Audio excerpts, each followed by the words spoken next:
fiers de dire qu'INSAF répond 7 jours sur 7, 24 heures sur 24, à toutes les demandes d'hébergement, à toutes les demandes pour toutes ces femmes en détresse.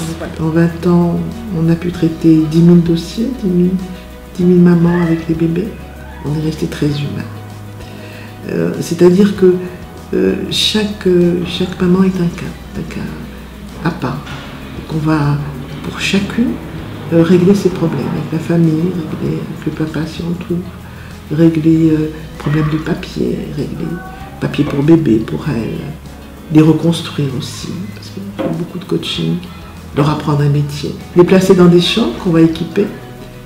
Et le premier mois, on va payer le loyer, on va s'en occuper, on va les aider. Mais pendant 2 ans, elles vont revenir pour pouvoir bénéficier des soins et du lait pour bébé, du sein gratuit, que ce soit les radios, que ce soit les analyses, les médicaments. Et donc, mais ensuite, même quand elles s'en vont après, elles savent qu'on est là. Et en cas de problème, elles peuvent revenir. Maintenant, on est en train de préparer des projets avec les migrantes, et surtout subsahariennes, parce qu'on ne peut pas rester insensible à leur détresse. Ces petites filles qui souffrent dans les maisons, qui hurlent de froid, de peur, qui ont faim, et qu'on laisse à partir de 6 ans, 8 ans, 10 ans. Ce qu'on a fait avec les petites bottes, c'est les rendre aux parents et remettre aux parents 250 dirhams par mois, leur procurer des cours de soutien pour les mettre à niveau quand c'est nécessaire, leur offrir des fournitures de classe, les placer au collège, et puis maintenant les suivre après le bac, parce qu'on en a quand même 14 qui ont passé le bac, on en a 54 qui vont passer le bac.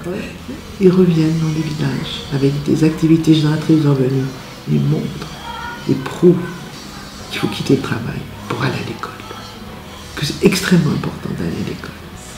Et là, je voudrais revenir à l'ambassade de France parce qu'il y a quelque chose de particulier avec le personnel de l'ambassade de France. Il y a une bienveillance extrême. On sent une envie de nous aider qui nous touche énormément. Bien sûr, on répond aux projets et quand on les mérite, quand on répond aux normes, on les a. Mais indépendamment du financement, il y a plus que ça. Il y a les introductions. Par exemple, là, l'ambassade est en train de nous introduire au niveau de l'Agence française de développement, au niveau d'autres fondations. Beaucoup de joie aussi avec le lycée Lyoté.